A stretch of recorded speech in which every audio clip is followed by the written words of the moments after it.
Yo, this is Bernard, aka the Scarlet Spider. And this is Samir, the King in Black. And welcome, one and all, to another episode of the Angry Blerds podcast. Where we put the black in nerds. What? What? That don't make no goddamn sense. Yeah, dude. Okay, you say so. All right. I do say so.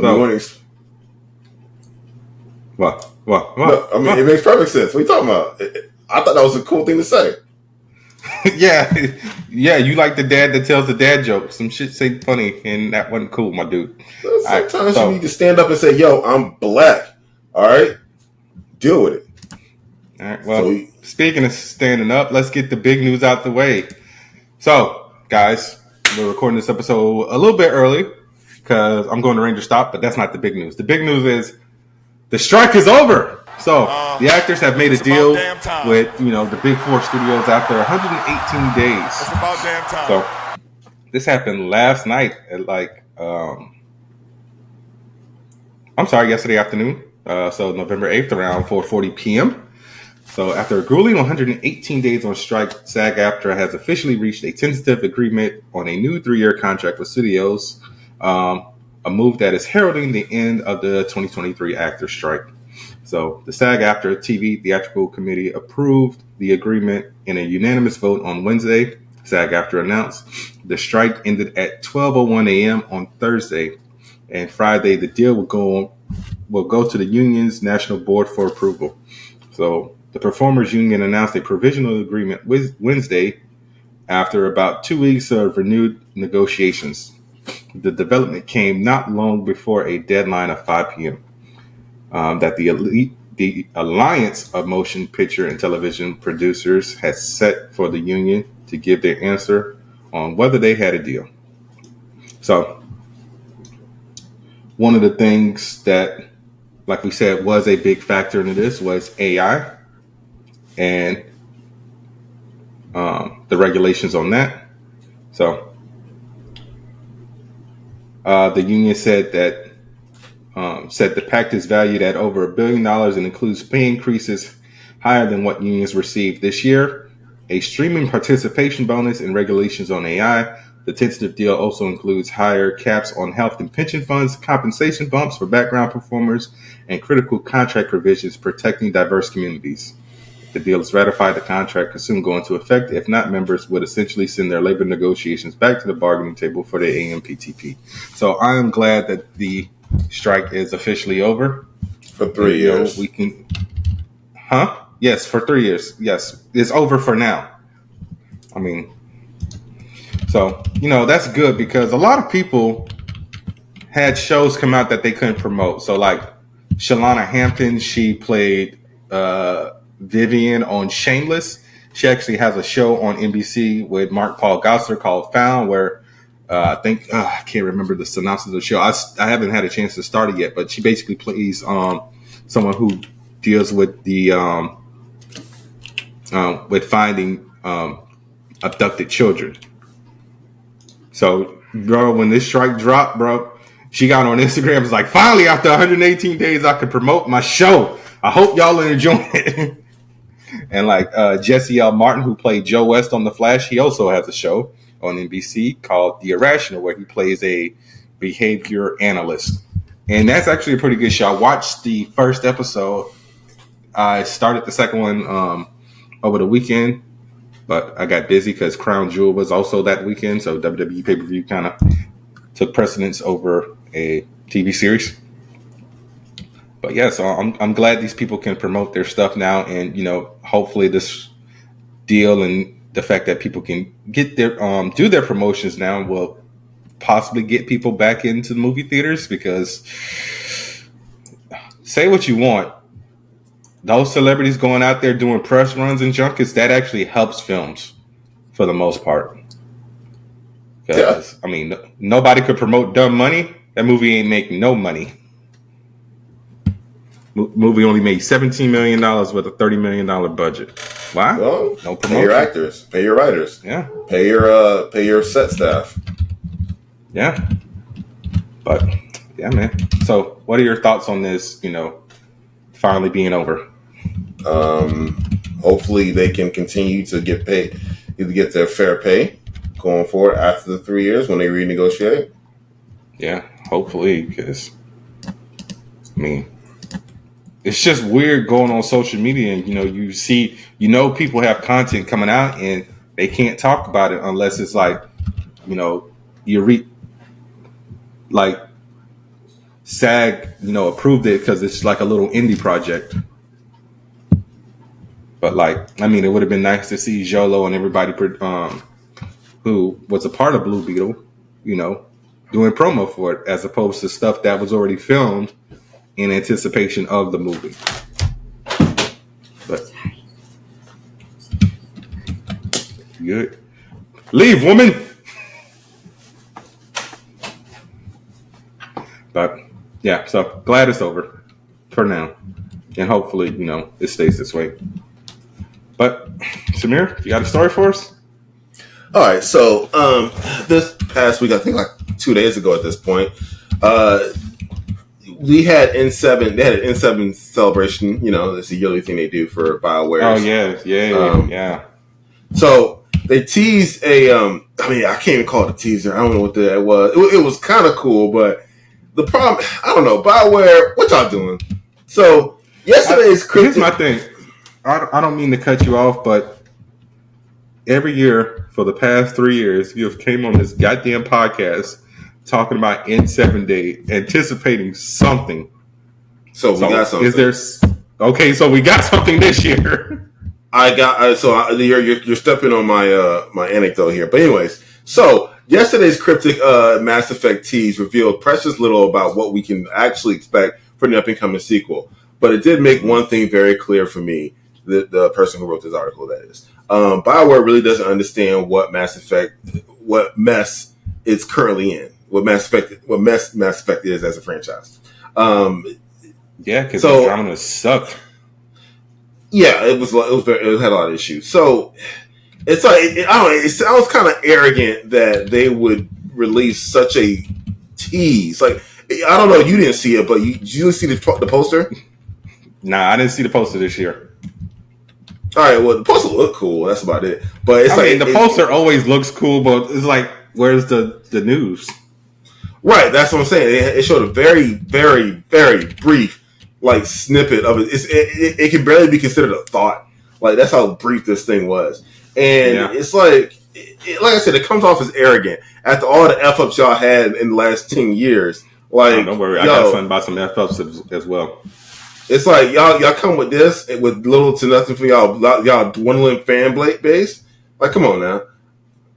Like we've seen nothing on Mass Effect. We've seen nothing on Dragon Age. What do y'all do? We know y'all working on it, but y'all need to show something. All right. Granted, I'm not a big fan of teasers or trailers for things that are like years off, but something. Tell us what you're doing. I don't know. It's funny because you said the opposite when I said what you just said, because I said I'm sick and tired of seeing teasers for games that haven't even been all right. So here's the thing. So remember, we did this with the Beyond Good and Evil remake, and I was like, how long ago did we get a teaser for that? And that was like probably 4 years ago at this point, and still no game. More, I think. No, I mean more recently. Like we got an update because we talked about it when we started the podcast. So we got a update to the original trailer. Bruh. We got announced. That game got announced in 2017. Yeah, so that's why I'd be like, don't show me nothing, okay? Don't tease me. I don't want to be teased, okay? I would like to be pleased. Here's my thing. I'm a sucker for a good promotional campaign. So if you can do that, that's fine. But a good promotional campaign won't lose steam. It'll give you a timeline. It'll set up a chronological order of where the game is. It gets you hyped for it.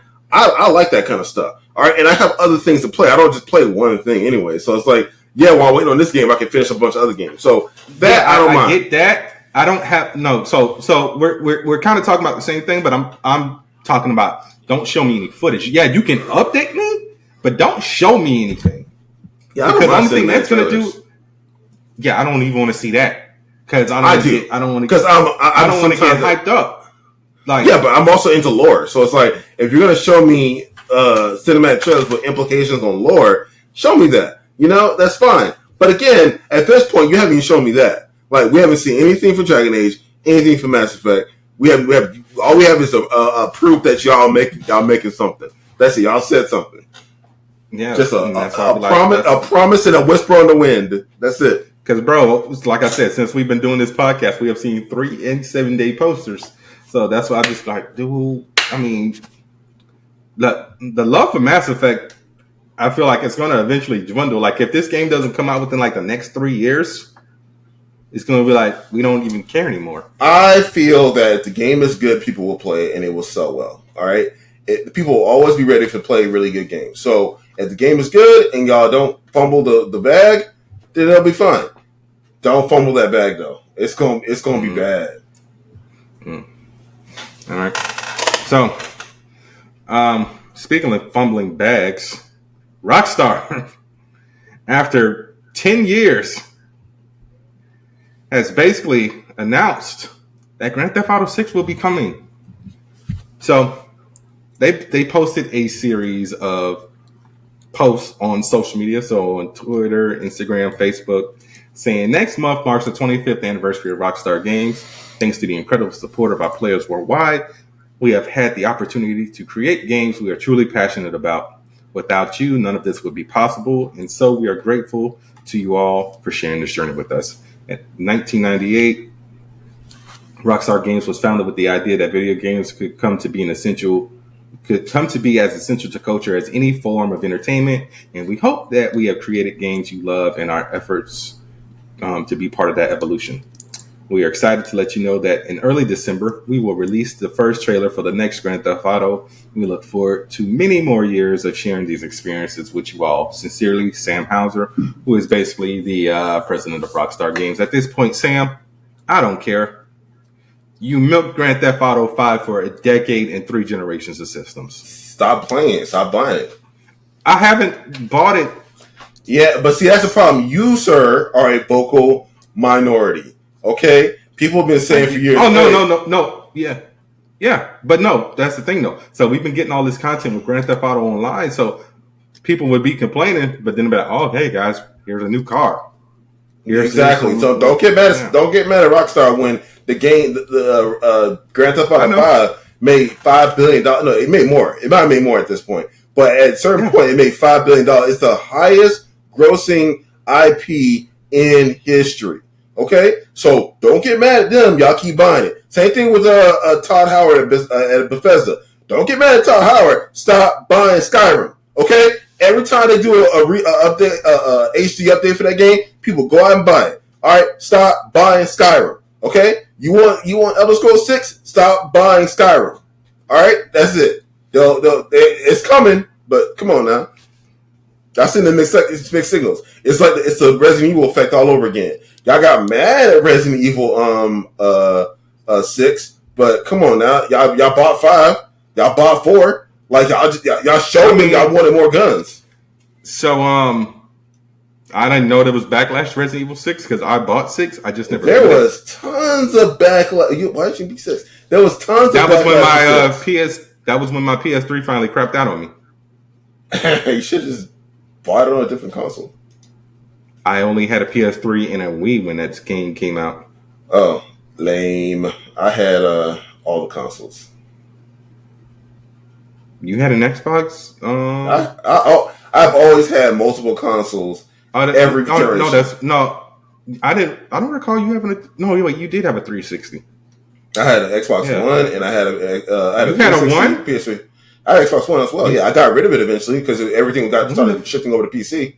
But yeah, when the fuck did you have an Xbox One? I had a Gen 1 Xbox One when it first came out. I don't even remember that, dude. I remember you had an Xbox and a 360. Don't remember you having a One. I had it. I didn't play. It collected dust basically because that's right. Because you were at your sister's house when you it collected dust because everything was going to PC. Every Microsoft release was going to PC. So at this point, since this generation and last generation, Microsoft has been doing launches on PC and consoles at the same time. So there's no reason to own their console. and they make money off their software. Yeah.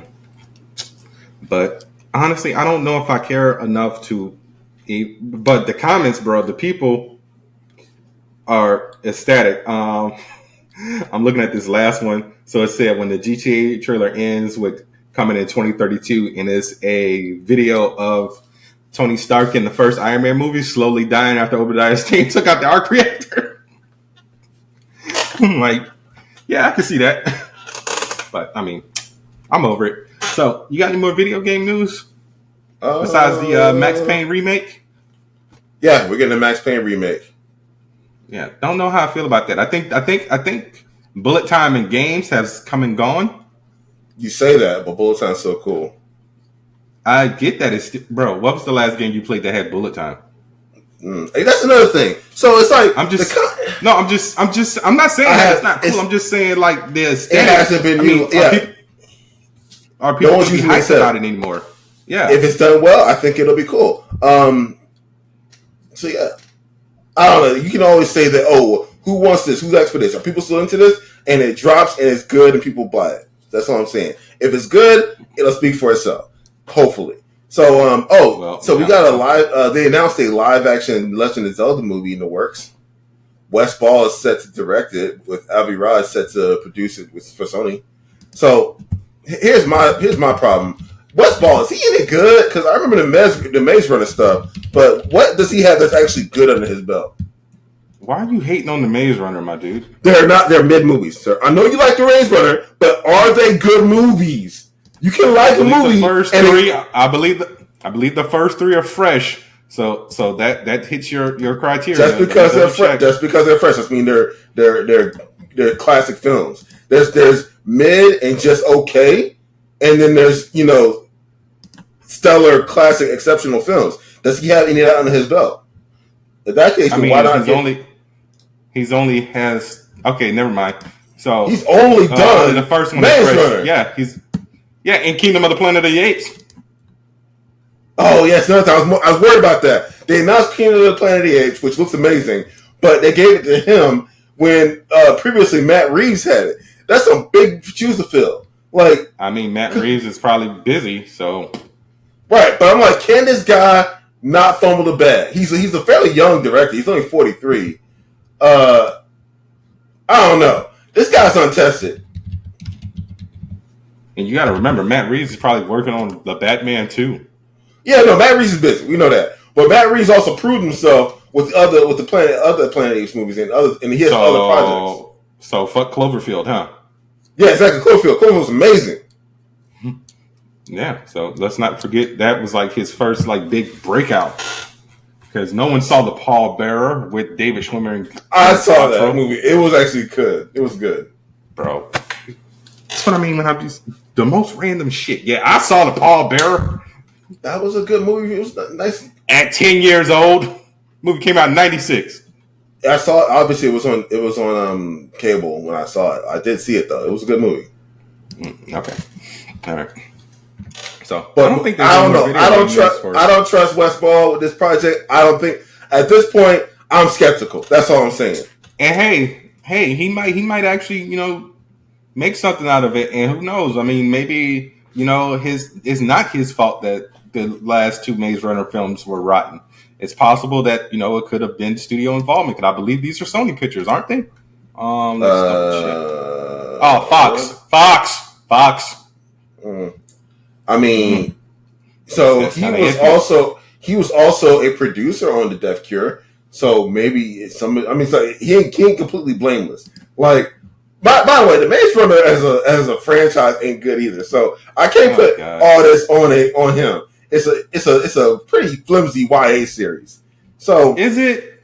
Yeah. It's not that. Did you read it, or are you just going off of what you saw in the films? No, I'm going off of the response from the books and the impact culturally. They're mid. All right, I'm a fuck it. Pivot.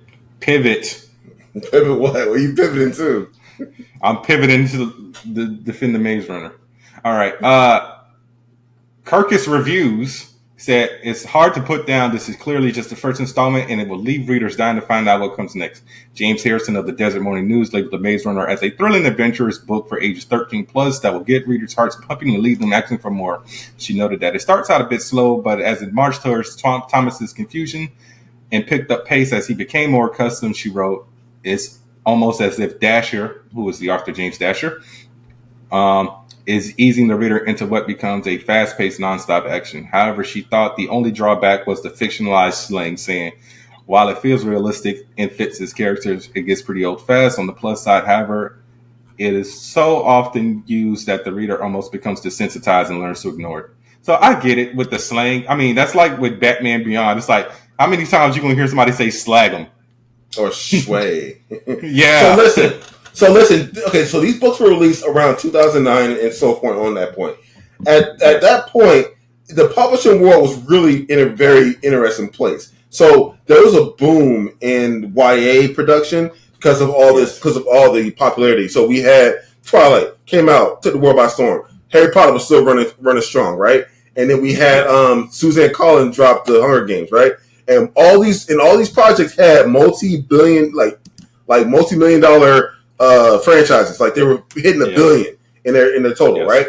So studios and publishing companies were like, "Yo, you got a YA book? Let me take that shot. I'll pay you for it." Right? They were taking books from unheard of authors because they were YA and paying them full on deposit. Yo, we'll take your book. We want 2 more books after this. Here's your $1 million. Bam, and then here's your movie deal. Like Veronica, what's her name? Veronica Roth, who did Divergent. Like the books weren't bad per se, but the movies were stupid, and the book series.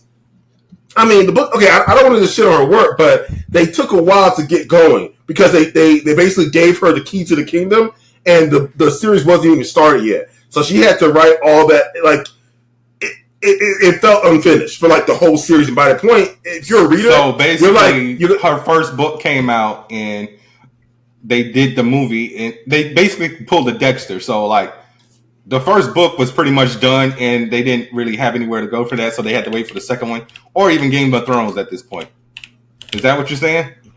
Not exactly like Game of Thrones, but... Well, like the last seasons of Game of Thrones. Right, so sort of like that. But basically, the Divergent series, it did make sense. By the end of the book, by the end of the series, everything clicked, and it was like, oh, now it makes sense. But by then, most of the readers checked out. And you have Veronica Roth, who, by the way, she's 35 and she's younger than us. So that first book came out in 2011, she was young. All right, they gave this lady millions of dollars off rip. She just hit the jackpot. All right, with this YA nonsense. Yeah, they begged to bring Trump up to her house. Right, so never getting that last Divergent. But yeah, basically, yeah. So essentially, good for her though. Get your bag, all right. But what I'm saying is, that book, that series, it was the boom. It was the boom of the early 2000s. So a lot of YA series that were mid got movie deal, and that's what the Maze Runner is. This is a roundabout way of saying the series is mid. All right, and Westfall, it may not be his fault, but he's untested, is what I'm saying. And you gave him one of the most prolific game series to do a movie adaptation with. That's the problem I have with this. You got a untested person handling the Legend of Zelda film adaptation. The more I think about it, the more I just break out in sweat. Samir, literally, when Matt Reeves directed Dawn of the Planet of the Apes, hell, keep in mind, he didn't even direct Rise of the Planet of the Apes, so it's not like he had the whole goddamn franchise. He only had three movies under his belt and a short. Okay. You're right. So, hey, I mean, the only way you're going to get experience is through experience, right? Yeah, I mean, you could end up being a Matt Reeves or a Spike Jonze, or you could be a Josh Trank. I thought it was Jones. I could have sworn that guy's name was Spike. I think it's Jonze. It's Jonz. I think. Great. Now I want to watch Where the Wild Things Are. Rest in peace, James Gandolfini. Amazing Jones, film. Jonze. Z-E. Yes. Jones. Okay. It's just replacing the S. Is it like putting an accent in your name that doesn't mean anything because you're in Hollywood? It's like his name's Spike Jones. Well, Spike Jones is already a Hollywood name. Well, I put the Z there to make it even more exotic. So it might be a situation when he went to go sign up for the Directors Guild or something like that. Somebody might already have the name Spike Jones. It's like David Tennant. David Tennant's name isn't David Tennant. It's like a stage name. So I don't know if Spike Jones's name is actually Spike Jones. Let's see what this man's real name is. Adam Spiegel. Okay. I get it. There might have been there might have been an Adam Spiegel.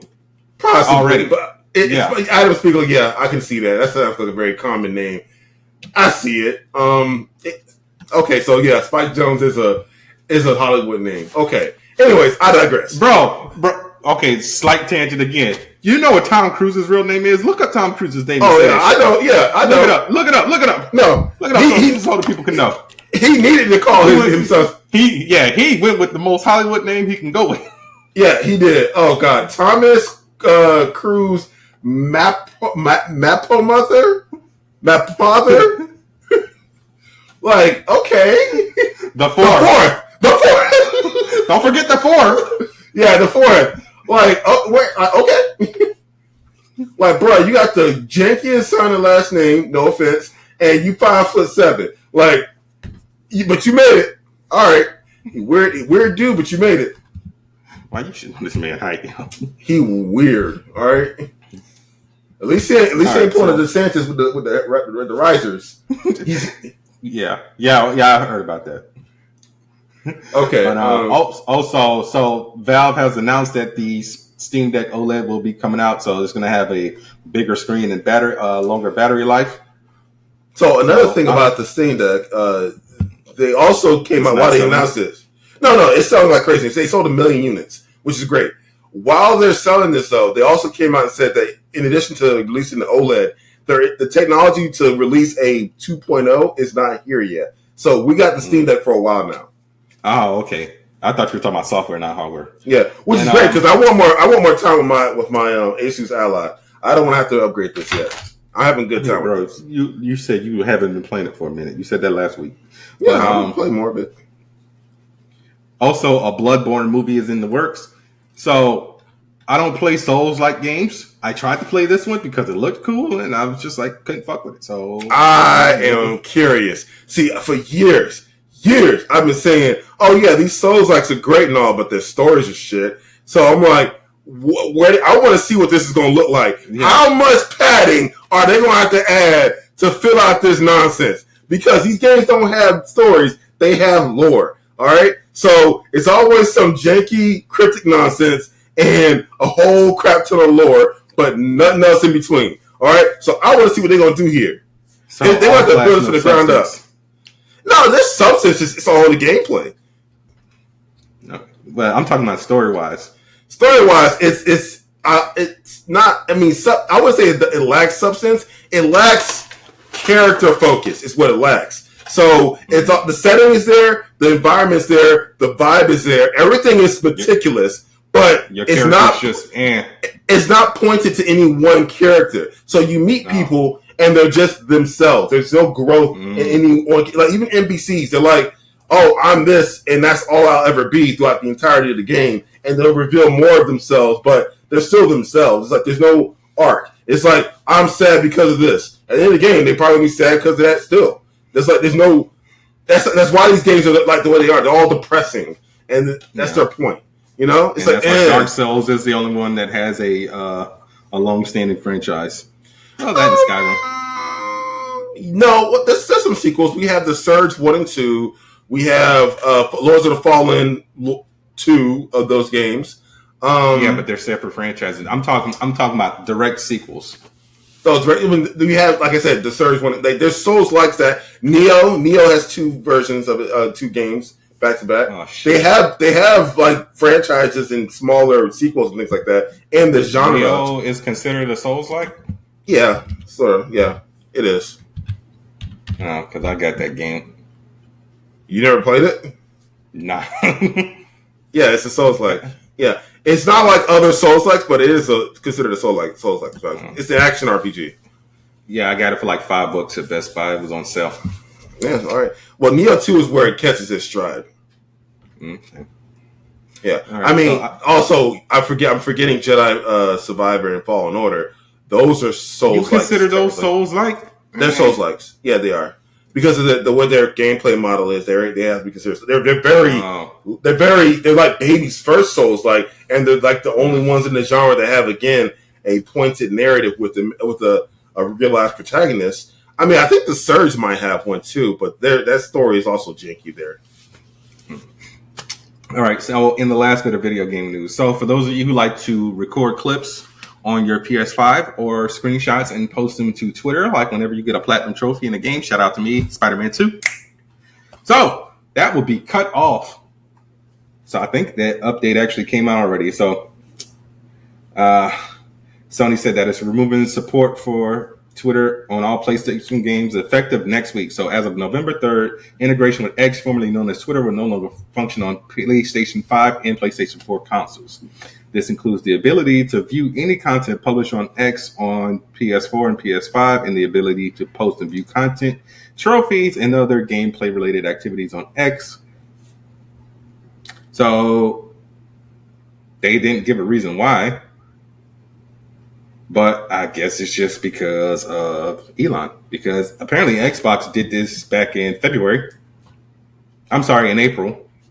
And World of Warcraft dropped in-game Twitter integration in February of this year. Yeah. Oh, that's why. So because Elon is charging a monthly fee for access to access the API. So he said free API is being abused right now by bot scammers and opinion manipulators. Sir, you turned the whole website into an opinion manipulator. There's so much fake news on Twitter. And so, yeah, he's charging $100 a month for API access. So, okay. Bro, so I use Time Hop. I don't know if you know about Time Hop, but basically it was the way to see like everything you posted like XYZ amount of years ago before Facebook started doing their memory thing. So I didn't even realize that I didn't have access to my Twitter memories anymore until like one random day last week, and I had to Google it. So yeah, Elon, fuck you. You just ruining everything. So this is the main reason why when you bought Twitter, it was what, 44 million? It's now worth 17. So maybe if you stop fucking with shit, you know. You said million, you mean billion, right? I thought it was million. It's billion. I thought he bought Twitter for 44 million. Nah, because he would have had that money. I think it's billion. I want to say it's... Okay, you're right. It was billion.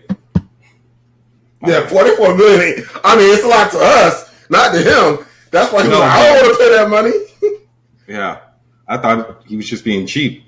But nah, son. Because he would have paid 44 million. Yeah, so thank you, Elon, for ruining, Twitter. Optimus Prime should shoot you in the face now. I mean, it was already a cesspool, but now it's just the worst one. Yeah, but at least, you weren't stuck behind paywalls and having to only be able to look at 600 tweets a day, things like that. And you could upload 5 minutes of video without being a Twitter Blue subscriber. So it's just like, man, I'm over it. It's the ghetto. All right. Samir, you want to go into your think piece on Marvel films or what? I got a little bit of Marvel news. All right, so that book you were talking about last week, the history of the MCU, the Rise of Marvel Studios. It's not called written by Joanna Robinson, Dave Gonzalez, and as a matter, I will go get it, but it's in my room.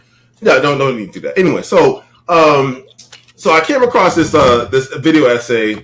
I can't remember their name, but I will get it to you later so you can squeeze them in somewhere. Anyways, so a bunch of people were actually commenting on this, and I thought it was very interesting. So the time when the first you gonna just fiddle with that the whole time I'm talking? I'm sorry, I'm listening, but yeah, go ahead. We can all hear that, right? Oh, I didn't know you could hear it. Go ahead. Yeah. I'm sorry. Yeah, I got it though. But go ahead. I got it. It's fixed. Anyway, so the time because I can't hear it, so I know the state of the world the state that the world was in when they released Iron Man one is vastly different than the state of the world when they dropped Endgame and so forth. I mean, yeah, he makes a MySpace reference, so that should tell you. No, but not even that. It's like this is the political climate that the world was in. So you had Iron Man going out there fighting, Middle Eastern insurgents and whatnot, and also the addition of Captain America and all the other Avengers. Like, if they started the MCU today, would you think they would run with the Avengers as their main driving force? Okay, so when you say starting with, if they started the MCU today, so are we saying that they still have the characters that they had then, or are we talking about now that they have all the stuff back from Fox? Because that's a different question. That is a different question. So the issue is because the Avengers, as much as they say they're not, they're kind of cops. What? And the level that they are, and they are, and as much as you want to say, but go ahead, they kind of are. They're not, but they are. They're definitely way closer to cops. Bad guys. They don't enforce the law. They just do things to help save the world and keep it safe. Yeah, sure. Yeah, okay. But I mean, you ain't gonna see Tony Stark in Harlem, shooting somebody in the kneecap with a repulsor at 2 o'clock in the morning. But he was pro registration. They did destroy a city, and okay, they also stopped the world. They also stopped the planet from getting blown up. Give and take, man. Give and take. I mean, yeah, it's the point of being a hero. Some people are gonna like you. Some people gonna hate you. It's the rule of 10. 3 people gonna like it. 3 people gonna hate it. 4 people not gonna give a shit. Anyway, so basically, So what they have gone with the X-Men or the Fantastic Four as their first movies, had they had access to it at the time, it's hard to say. But now, I honestly feel like if they got all the characters and they decided to start, I feel like they wouldn't have want to rush those characters out, especially due to like Dark Phoenix, New Mutants, Fan Four-Stick. So I really feel like they would have tried to ease us into something like Daredevil, maybe, or like those street level characters. Street level would have been a good place to start. So I'm saying that because at this point, everyone wasn't as nearly as radicalized as they are now. It's like the left at that point, right? The left wasn't that radical. The right wasn't so crazy. Everyone was kind of chill, right?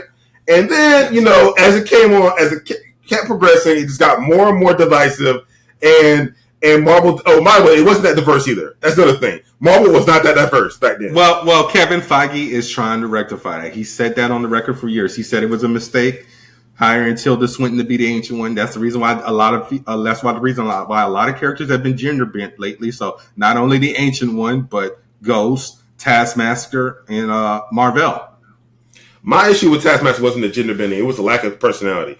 But I get it. So they had to course correct at this point. That only didn't inflame the wacky right, and then in response to that, it also inflamed the radicalized left. So at this point, we have people who are pissed off at the changes, people who are tired of the formula, because it's still not that much different than it was in 2012 with the first Avengers.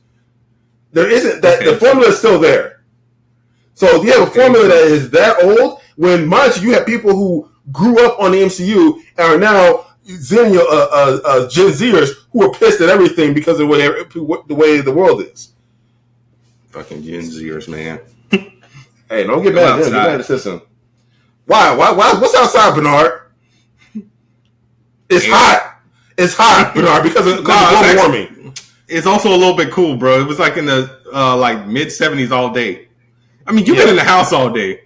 Nah, son, I was outside too. All right, it's hot. Because of global warming. Probably where you at, but it was cool. So and that's another thing. That's another thing we got to talk about. We got to talk about all the climate crisis. So I get what you're saying, Samir, but it's like what I mean. Marvel don't even tackle that stuff. So it's like they really want. They do.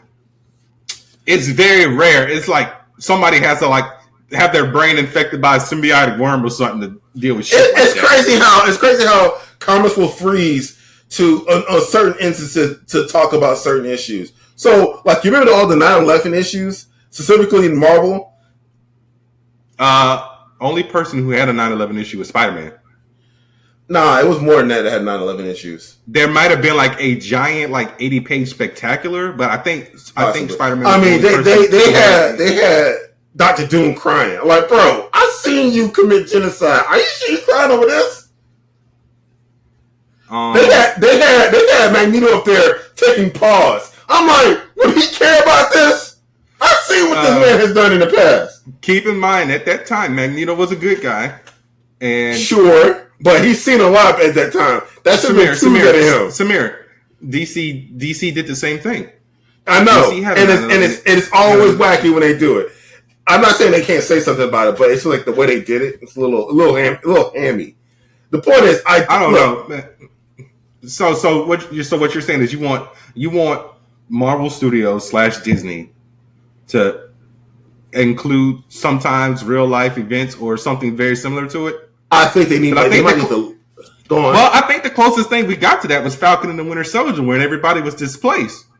Yeah, it was a little, and people hated that. We liked it, but people hated it. I don't know what they do. I don't know what people's problem with that show was. But listen, I think at this point, the formula isn't going to work. They either have to redirect the formula and think of something new, or level the playing field and just raise everything to the ground. Hey, man, I said it 2 weeks ago when I actually 2 weeks ago, and you said, yeah, I said should they have taken like a 2-3 year break after Endgame? And yeah, they should. That's what everyone's saying. They should. The problem is when you don't recast, people get old. They go do other things. It's a lot, and it's hard. Okay, to bring what are you talking about recasting now besides Chadwick Boseman? Because Robert Downey Jr. is not coming back. He already said that on the show. So he's done. Right? They're talking about bringing him back though. Like they said, like I don't know if they're talking about bringing him back, but it's a rumor. It's not verified. That's why I didn't bring it up when I read that variety. But anyways, it's definitely not verified. So when you have people who leave roles, like Brie Larson might be done. I think she's done. And rightfully so. She got better things to do than sit there and deal with a bunch of angry. She got a show on Apple TV Plus now. So yeah, exactly. So it's a good show so far. Go check. Yeah, it's like she got better things to do than deal with angry, misogynistic incels, right?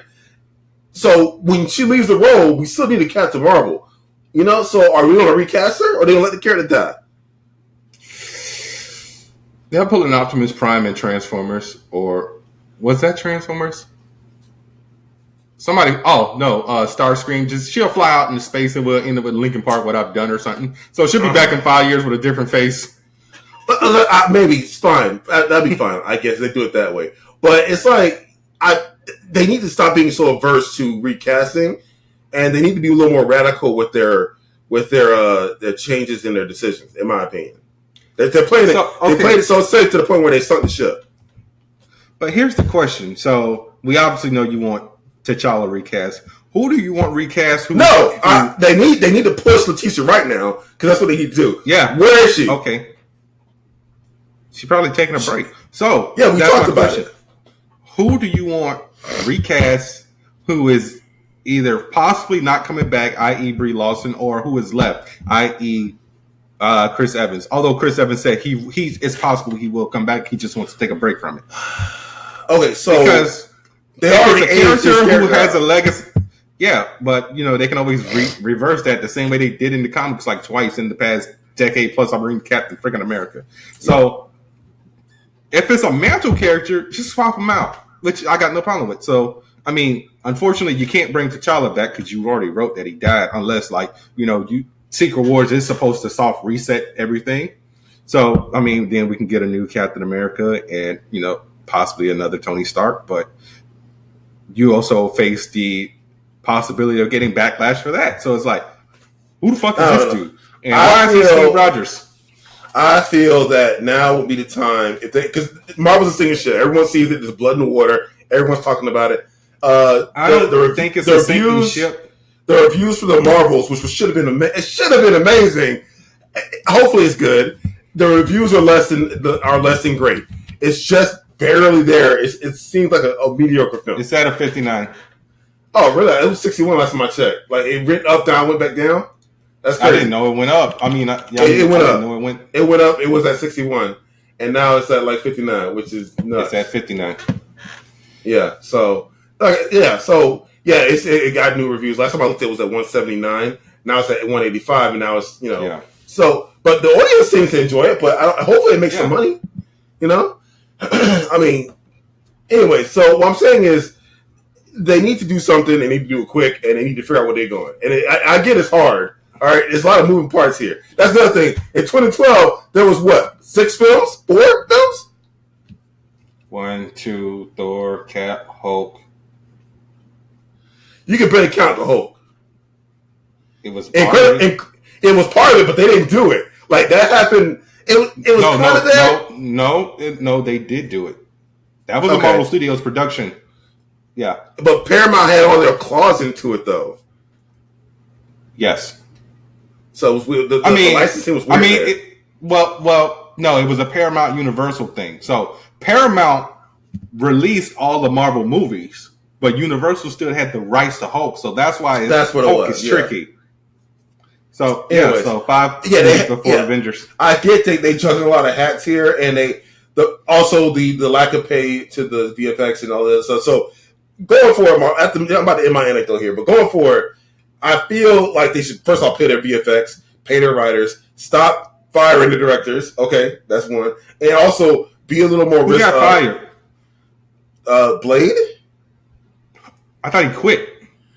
Fired, whatever. Something happening on the set. All right, something going on. And even Ava DuVernay. I'm sorry, I'm tripping.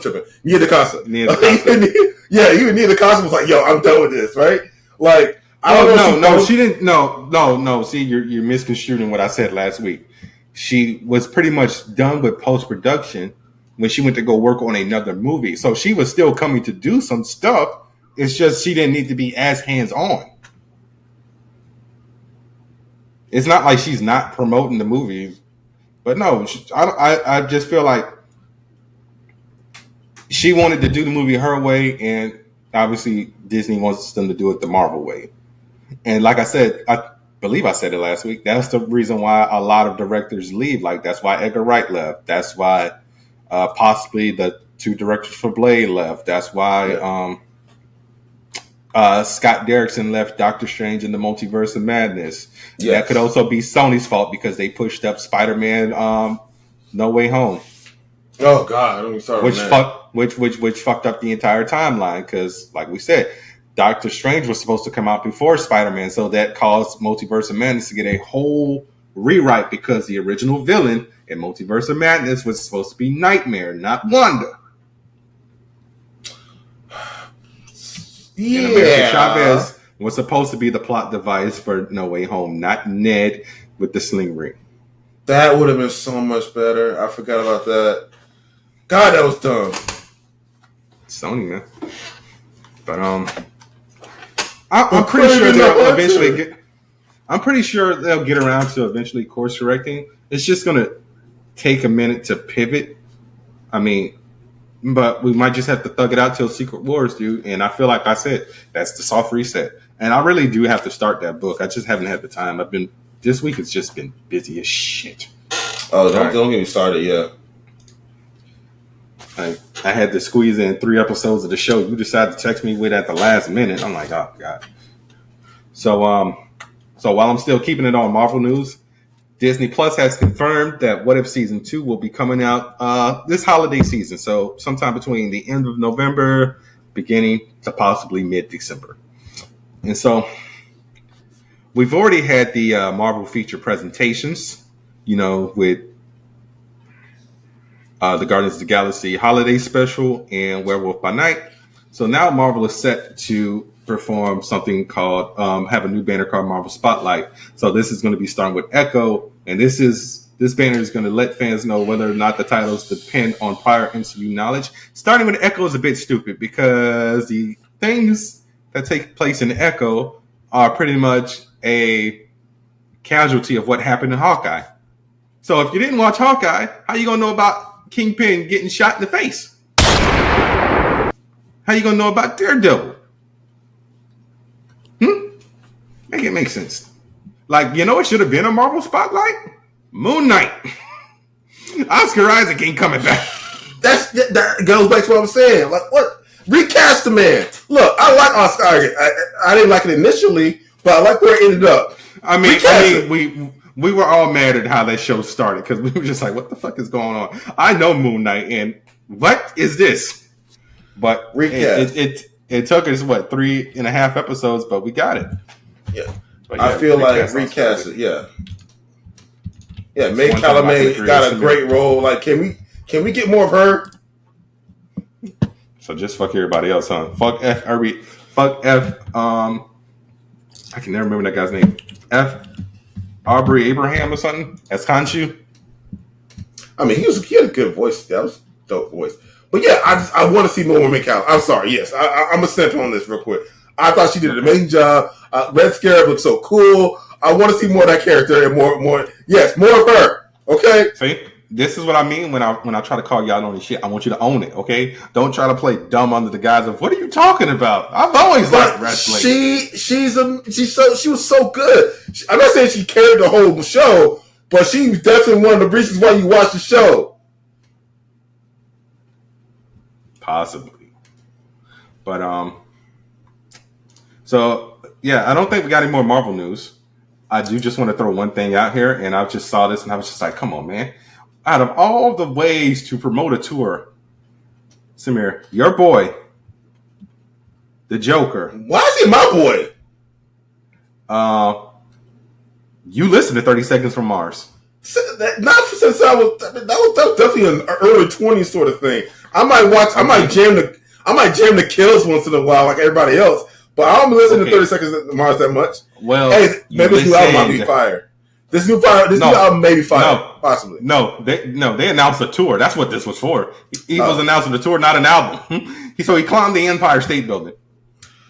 Glad he made it to the top, and he didn't have the casualty. Because listen, I don't know if I would have gave that man condolences, especially after Morbius. I don't know if Morbius was the method acting, so I can't say that. But listen, I think this is on some level cool. I mean, I don't know nobody that climbed the Empire State Building. That's a pretty tall. I mean, you still don't know anybody. You don't know Jered Leto. I went to a live show once. It was pretty. That don't mean you know that man. I saw Darren Hayes, and I was like 5 feet from him. I don't know him. I mean, I just know he's in his 50s. He's Australian, and he's gay. I mean, I'm sure you know other things.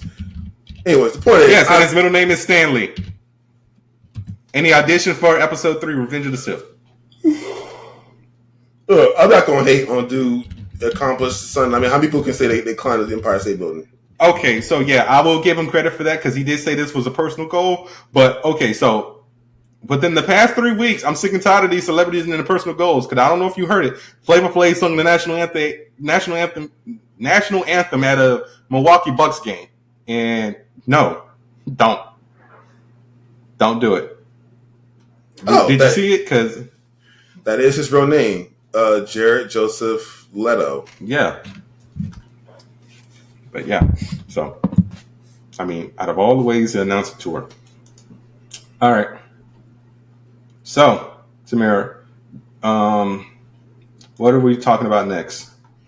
We can talk about some of the Netflix announcements. I mean, I really didn't see anything that caught my eye. I mean, I posted this one for you. So, Arcane will be coming in November of next year. So I already know Samir's excited about that because he's been on this podcast multiple times within the past 10 episodes. Where's my Arcane? I need it. He was mainlining it like it was crack. So listen, yes, I was. So listen, everyone should watch Arcane. That you don't have to like League of Legends. It is a great introduction into the medium. I mean, into the property. But that's all you gotta watch. It's just good TV. It's exceptional TV. Go watch Arcane. It's great. You don't need any of the prior stuff. Don't listen to Bernard. He's lame for not watching it. Go watch it. I just said it wasn't for me. I tried to watch it. Do you hate women? I don't get it. I don't understand it. Wow. All right, anyway, I get what Bernard has a problem with steampunk Kim punk, any kind of punk aesthetic he hates. Because that's I like punk rock. Yeah, but it's like you hate cyberpunk, you hate steampunk. This is the mix of steampunk and Kim punk. Samir, why are you pushing the narrative that I hate cyberpunk? Because I didn't buy the game? No, because you don't. I mean, I don't know. What's your issue with this? It's the aesthetic, right? This isn't cyberpunk. This is steampunk. It's chempunk, but yes. What? I don't understand. Steampunk. But your issue with I don't understand. That's a weird stance to have. I don't want to sit there and say that you can't hate it, but it's such an exceptional piece of art. I never said I don't hate it. I just said it's not for me. That's why. See, this you really have to stop saying I hate stuff just because it's not for me. That's like if I just said, "Oh, I'm not a fan of ice cream." What? You hate ice cream? How do you not like Neapolitan? It's delicious. You got 3 flavors in one. There are other flavors of ice cream besides Neapolitan. I just went with the most random thing that popped in my head, man. Shit, shut up. So why are you always messing up my analogies? There were so many varied, diverse characters in this property, and the plot was so well done. That. Anyways, this is the only. I don't want to get stuck on. I don't want to see me. I'm not going to watch all 6 or 8 episodes again. I'm not Game of Thrones in myself, okay? I'm never doing that again. Game of Thrones is terrible compared to this. So, anyways, what was I going to say? Yeah, Netflix that's not the one. And stuff. Yeah, so they also announced that a new Fear Street is officially announced in works at Netflix. Yeah. Also, they announced they dropped a couple of trailers. So they addition to dropping a teaser. Avatar, they dropped the teaser for Arcane. Yeah. And Avatar looks amazing. Besides some of the slight controversies during production, the series looks really good so far. There were controversies during production? Yeah, the guy who they cast, we talked about it, the guy who they cast as Sokka is white instead of Inuit. Oh, yeah. Okay. Yeah. Yeah, it's the problem is, I think that by the time everyone found out, they had probably already shot a bunch of scenes and they couldn't just, drop the guy. Well, guess what? Too late. So you already signed the contract. So bitch. Yeah, and that's the other thing. If you sign a contract before you even start filming, that's just legally blinded. You can't just kick someone out of a contract. No, they would have to pay him. Yeah, like Marlon Wayans on Batman and Robin. He didn't even get on set. He never got anywhere near that movie, and they had to pay him. He got paid for that movie. No. Batman Returns. Was it Returns? Yeah, he wasn't supposed to be Batman and Robin. He was supposed to be Batman Returns. He was tied to a Robin role in one of the Batman movies in the 90s. And he never got into on set, and they still paid him. So I get it. So it sucks. I get it. All right. But there's a couple other ones too. It's basically a pay or play clause in contracts. Yeah. Yeah, we also got to look at Ultraman Rising. Ooh, yeah, that's right. I'm very tempted to sign back up for Netflix because I am a big fan of Ultraman. Which is funny because you don't like Godzilla, though. Sentai. I know it's not necessarily Sentai, but it's closer to Kaiju. Samir, you know how I feel about alien symbiotic relationships? Guyver, Venom, Ultraman. That's kind of my niche bag, man. All right, I'm just saying. Let's see. They showed the opening credits to the Scott Pilgrim anime, which is cool. I don't know. Admittedly, the price is getting out of pocket, but what you mean, kind of? The price is $20 for 4 users in 4K. Guess what? I'm in a condo. Ain't 4 people in this place. It's a 2-bedroom, 2-bath. And I can't share my passwords. Yo, shout out to Loco. He was actually telling me he actually came across a customer who got hit with you can't use this no more on Netflix because it was an old person. I guess he was using his son's account. And the guy was like, what does this mean? It means you got to go get your own, bitch. Yeah, old people hate reading screens. It's like, I'm like, what does this mean? Have you read the words, sir? They're right there. What does that mean? I'm reading the same thing you're reading. All right? They do not want to read screens. It's like, how do I sign into my Prime account? It is. How do I sign in my The information is right there. It tells you how to do it. Sometimes they can't. do it. I swear. They don't read. No, they don't read. No. Does she read? Ask her next time. Did she read the screen? What is this? What do these words mean? They're very clear. It's not like you need a degree to understand streaming services. Read the screen. No, it's never streaming service. It's always something that I've already taught her how to do before. Like, she'll send me a picture, be like, yo, crop out this little white girl. I just want a picture of my granddaughter. Like, I've told you how to do this 18 times. That's a little different. Because you gotta have that different. Because you have to first off know the software. You get to know where the software is. Install the software. Yeah, on your phone. Yeah. No. With Apple, you literally go to the photo, you hit edit, hit the little crop button, and just crop it and hit done.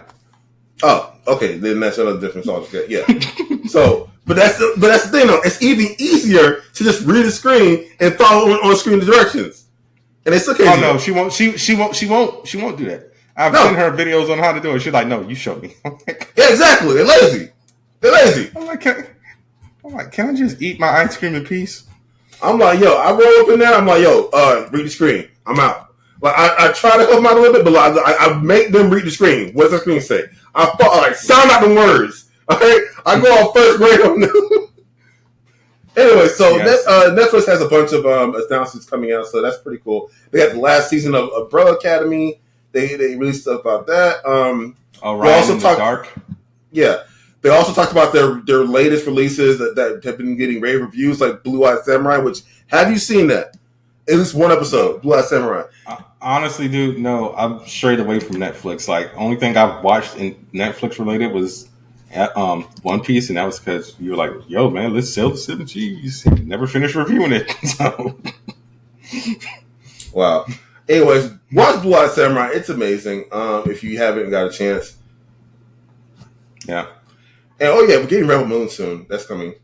Oh yeah, Yu Hakusho. Yeah, I'm just like, they gave us a brief teaser of Yu Hakusho in a lot of the announcements also, and that looks good.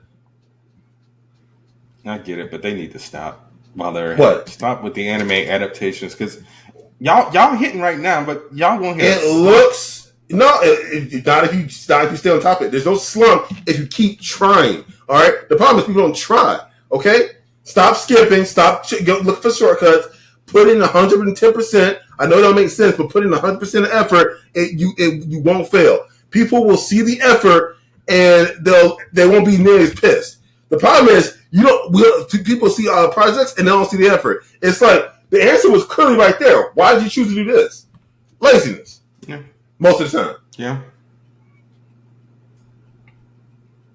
So far, Yu Hakusho looks good. They got the cast was on point. The costumes was on point. It was pretty good. Yeah. There's a movie coming out called Leo. We're getting another Chicken Run movie. Oh, I saw about it. Yeah. Life on Our Planet, a new season of the animated series Jurassic World Chaos Theory, The Dragon Prince, Blood of Zeus.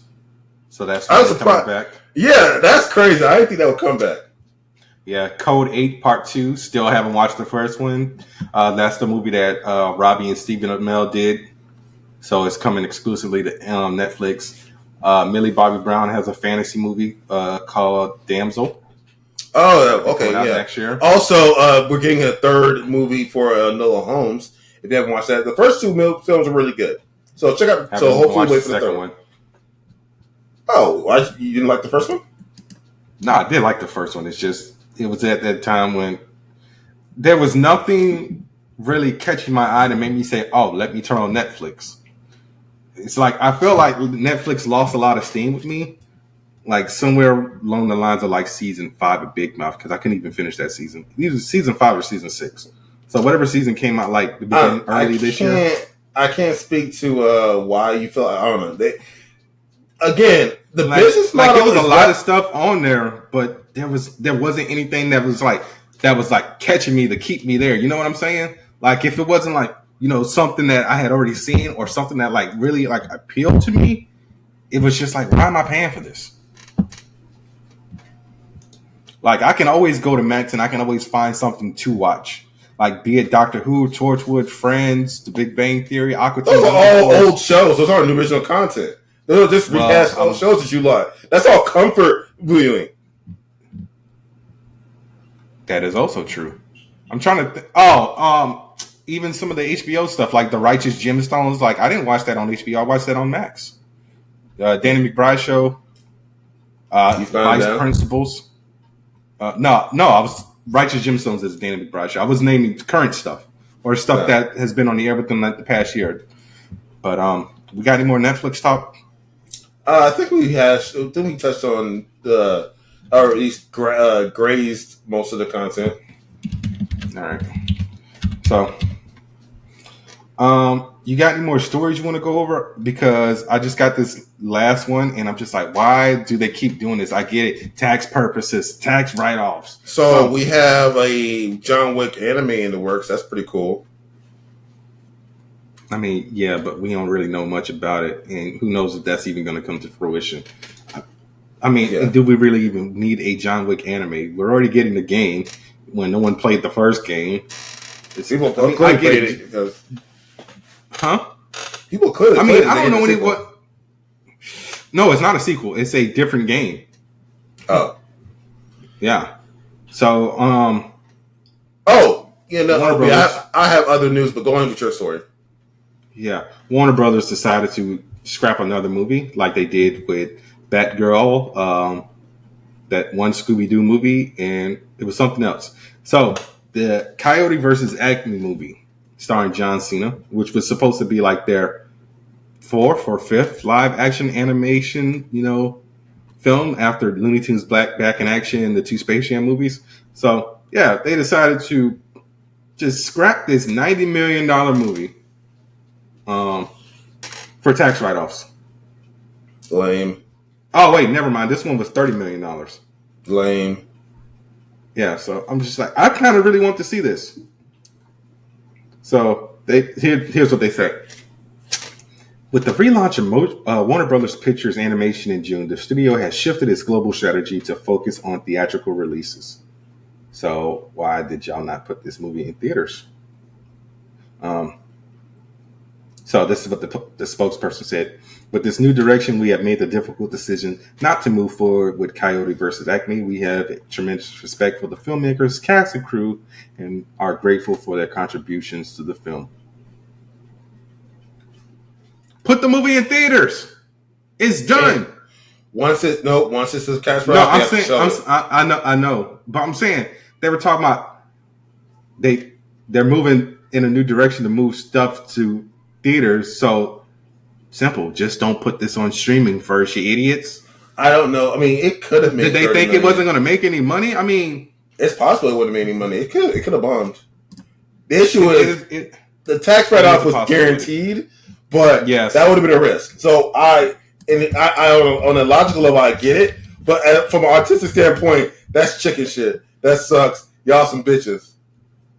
Yeah. Because, I mean, out of all of John Cena's movies, and he's got a lot of movies.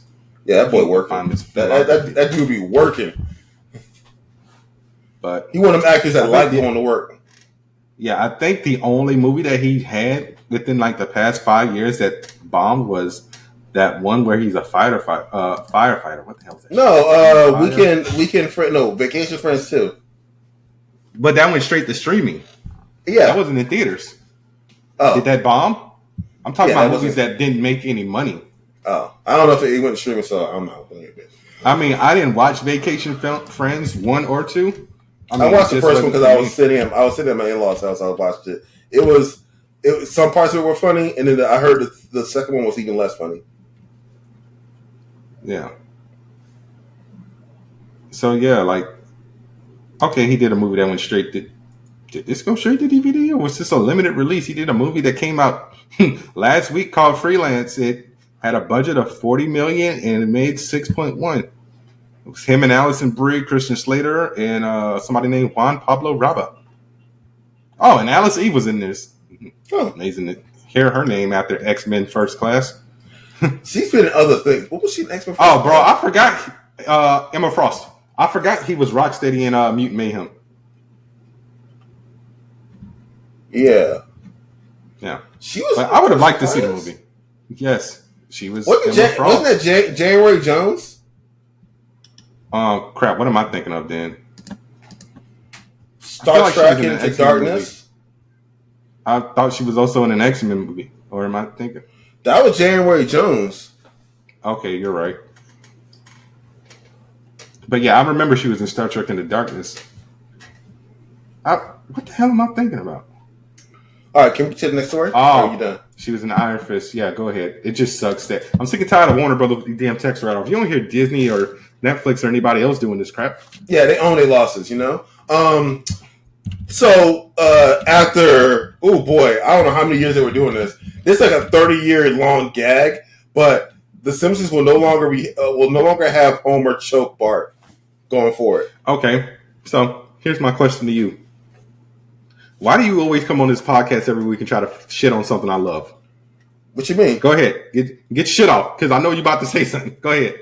What? I'm saying they're not going to... You ain't watched The Simpsons in like 15 years. You bring up something that happened 2 weeks ago. Because all of a sudden it starts trending because motherfuckers don't watch The Simpsons no more. No, exactly. So if it trends that late because no one's watching it, that's indicative of how close to the zeitgeist it is. It's not relevant. Do we have to look up how many people viewed that episode within the first 7 days of it airing? You need to look at the IMDb scores of the episodes since 2005. I'm talking about the episode viewership. I'm talking about the quality of the show. People will tune in constantly and eat their comfort junk food all the time. Samir. That's not saying anything. And you bringing up IMDb reviews that like people just won't go online and just shit on stuff. Like we don't see that every day on Twitter. I hate this episode because The Simpsons isn't the same anymore. Bring back Hank Scorpio.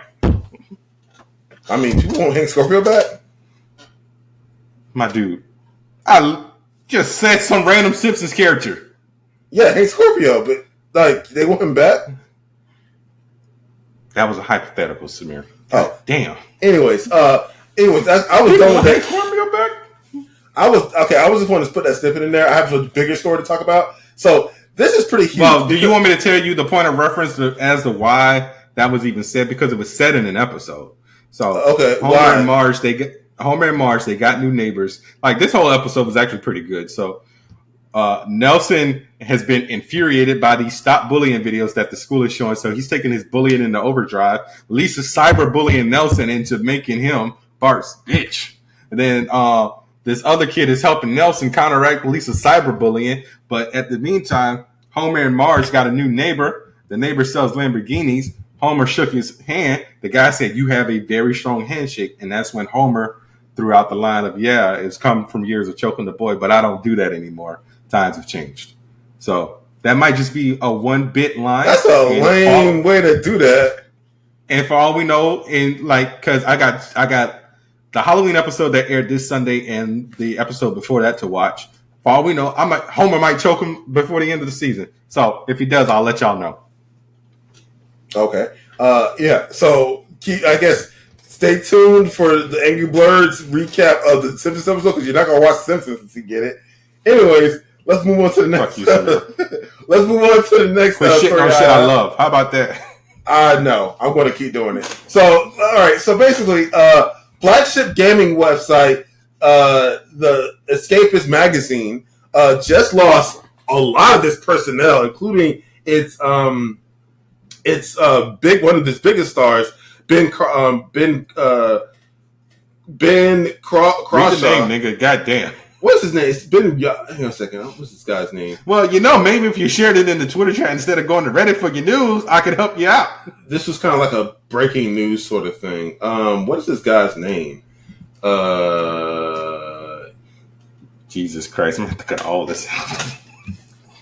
Yeah, it's Ben Crawshaw. Ben Crawshaw. Oh, better known as Yahtzee. See what I got to deal with? Better known as Yahtzee. So, if you ever watched Zero Punctuation, Bernard. Never even heard of it. God, how do you never heard of it? It's like what is it? Anyway, is this like a YouTube channel? Yeah, it's a YouTube channel. And it's also on a website. Yeah, that's why I don't be on YouTube like that. Where do you get your vlogs and your other content? I listen to podcasts. God, it's like I'm talking doing a podcast with an old man. It's like, how? Because podcasts are only part of the internet. You can't just ignore the rest of it. It's like that's why you always out of the loop. Samir, I get a lot of my like gaming news and stuff from like Twitter. I just like, bro, I really only go on YouTube to watch like trailers and music videos. There's a lot of stuff on YouTube. I know there's a lot of stuff, but sometimes that stuff ain't for me. Bro, I don't have to like be on YouTube every day. Yahtzee had a comedic and hyperbolic way of reviewing video games, and that's what his shtick was, and it was always paired with simplistic, minimalist, goofy animations. Anyways, he was one of the biggest parts of the Escapist magazine, and because they fired their editor-in-chief, they basically lost a bunch of other employees, including Crenshaw. I mean, there's a huge list of people, but obviously I'm not going to get into it. But basically, he went on Twitter and said, "Today I formally resigned from the Escapist and gamers. I don't have the rights to zero punctuation, but whatever happens, you will be hearing my voice again soon in a new place. Join this Discord for updates, blah, blah, blah." They gave me a Discord link. So, pretty crazy. It's kind of like the whole, it's like when Chris Hardwick sold Nerdist. That's kind of like the parallel I'm getting. It's like he sold it, and he started, like, the deal was he sold, like, the website and the YouTube page, but he got to keep the podcast and just rebranded it ID10T, which obviously spells idiot. This is a little different. Code for computers. Yeah, it's slightly different. So, but he ain't got nothing. Right, but this he got nothing from this firing. Right, but this guy. I mean, they've been doing the zero punctuation since 2007, and the Escapist magazine has been online for 2005. So he was one of the earliest content creators on that website, and he's pretty much the biggest name for that. At least in my opinion, the biggest name for that whole company. So I don't know what they're going to do. I think it's safe to say that Escapist magazine is just burning down to the ground. So give him like 3 months. They're going to file for bankruptcy. Probably. He's going to go off, do his own thing, and just change the name of it. Oh, yeah. But yeah, I was doing that same stuff, but I can't say the name of that anymore. It'd be like that other place. All right, so your turn. I mean, I don't think I have any more stories in the chat. So I was going to say, if there isn't anything, you can bring up this stupid behind Barbenheimer movie. Oh yeah, to our review of Doctor Who.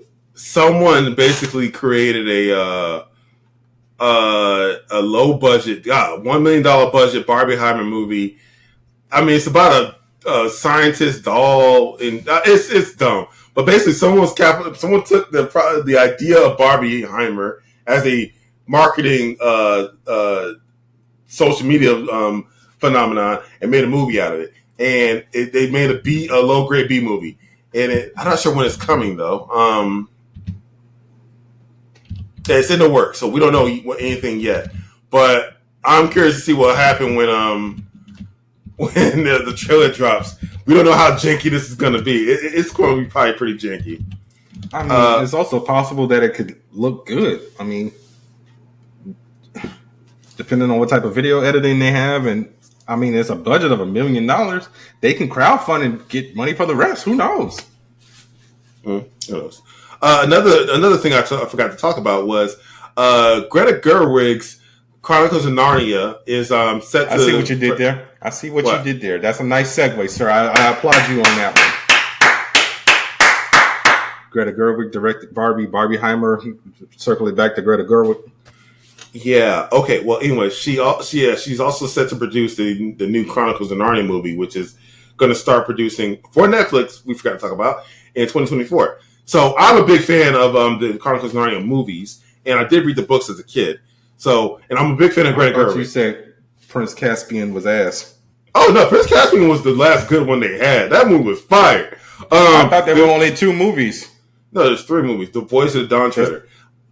Oh, I keep on forgetting about that one. That one was pretty bad, but the books were amazing. I mean, the Voice of the Dawn Treader book was good. I feel C.S. Lewis's books, though, as an adult, aren't very entertaining. They're really only for children, which is fine. You said they're not for children?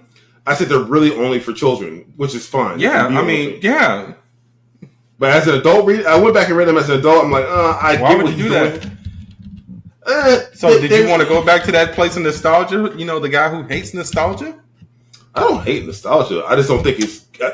I don't hate nostalgia. It is not a reason why something is good. That's the issue. All right? It can't be the sole reason why something is good. All right? It has to bring something else to the table. Otherwise, you're just being sentimental. Yeah? Nostalgia and sentimentality go hand in hand. Yeah, but that's not why something is good. That's what I'm saying. It don't gotta be good. It just takes you back to that place where you. That is fine.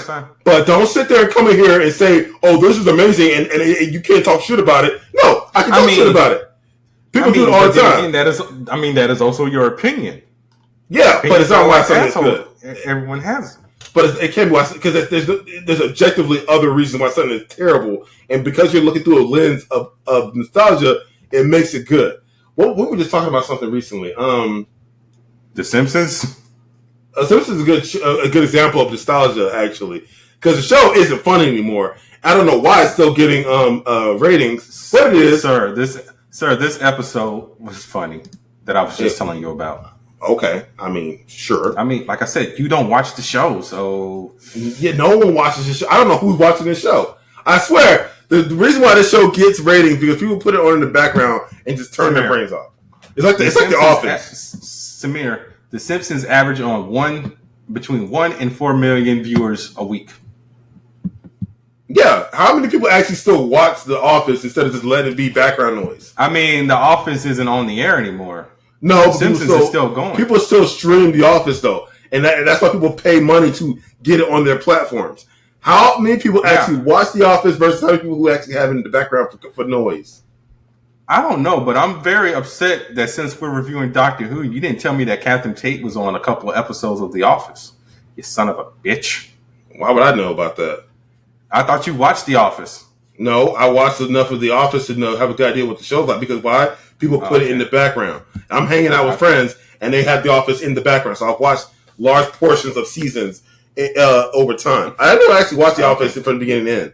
Okay, I thought you did, so I apologize. Nope, I didn't. Nostalgia. All right. Another thing, though, with Doctor Who, though, let me go back to my thread here. Hang on. How about you don't take my stories because that's leading into the review? Oh, what the hell was you about to say? Go ahead, get it off, because you about to go ahead and say it, and we're gonna start the review. I was going to talk about how they're going to change. They're going to renumber the seasons for Doctor Who. They're going to start at 1 again. I said that last week, bro. You don't pay attention to nothing I say on this podcast. Oh, that's what you said last thing. Oh, I totally wasn't thinking about that. All right, it's literally in the chat. If you went up to like the week before, Get off Reddit. So another issue, though, are we actually going to review these episodes? I mean, again, going back to nostalgia, do we need to review episodes that aired in 2008? What more can be said about it? I mean, I swear to God, all these season episodes better have all the relevance to this special. All the relevance. Other than if I could have watched all this in a goddamn YouTube video, I'll be mad. All right, because we watch a lot of content. I get that. And they better have all the relevance to this day special you're going to watch. Okay? I'm going to come for you. All right? Okay. I'm like, so much Doctor Who. He's hooed out. I'm very hooed out. All right? I'm legitimately hooed out. All right. So, we're getting Doctor Who Christmas special after like 6 years of not having any. I think the last one we got was with Peter Capaldi and David Bradley, who played Argus Filch, portraying the first Doctor since, William Hartnell's been dead for like 48 years. So his first appearance, Shutagata's first appearance will be on Christmas, and that episode will be called The Church on Ruby Road. And obviously it airs on Christmas. So, Samir. Guys, just so you know, we're recording this episode on a Thursday. We started at 8 o'clock, so we could not review Invincible episode 2 and the season finale of Loki, and that is genuinely my fault because by the time you guys hear this, depending on how quick I edit, I will either be in Orlando at the Ranger Stop convention or recovering from the Ranger Stop convention and possibly losing my voice, because I'm pretty sure my homie Ken is going to have me up there doing karaoke with some Power Rangers. But anyway, let's get into our review of episodes 7 through 10 of Doctor Who. All right. So, The Unicorn and the Wasp.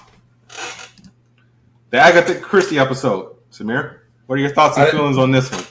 I didn't watch this one because I feel like it wasn't relevant to the overarching plot of the season. It's Agatha Christie. I'm sorry. No, I'm sick of this. I'm sick of the past. I said this all through the series. You have all the space and time to go to, and you go to that point in Earth history. Why is that relevant to the universe? I really have a problem with scale in this series. It's really driving me at the wall. I want to rob a bank right now. Why is Agatha Christie relevant to the universe? This man is a Time Lord that waged war across galaxies. And Agatha Christie matters to him? Why does Agatha Christie matter to him? Why? No, I didn't want to watch the episode of Agatha Christie. I'm sorry. I don't hate Doctor Who, but it's like, why? I really hope the latest seasons are more wide in scope, because you shouldn't care about any of this. This man is 900 years old. Why can it just matter? Well, I guess we're not reviewing episode 7. I was so mad on this. Well, let's go on to the two-parter then. Silence in the Library. Written by one of my favorite writers of Doctor Who, the same man who wrote Blink and The Doctor Dances and whatever part one of that was, Stephen Moffat. So, and this episode, Nothing. It's like I'm starting to not see Samir, what the hype is about Stephen Moffat. That's fine. I'm not talking about Samir. I'm talking about Moffat. Right. I'm starting not to see the hype. But anyways, this episode was fine. It was fine. You didn't like the Vaxter Narada? No, I did. It was cool. It was fine. Bro, man, when they killed the one black girl, I was like, I forgot. I'm like, damn, man, y'all killed Anita like that? And it was talking to... Well, that's the second part of the episode. So, in the words of River Song, spoilers. I mean, but it's hard to get attached to any of these characters. So, yeah, that happened. Well, you can only get attached to River at this point, because like I told you, River comes back. Remember, it's on some lake house shit. They never meet up at the right time. So, who will get married to the damn doctor? I don't know why anyone would love this man or person. Love this person. Who would love this person? River. Also, did they ever tie down which doctor she married? Yeah.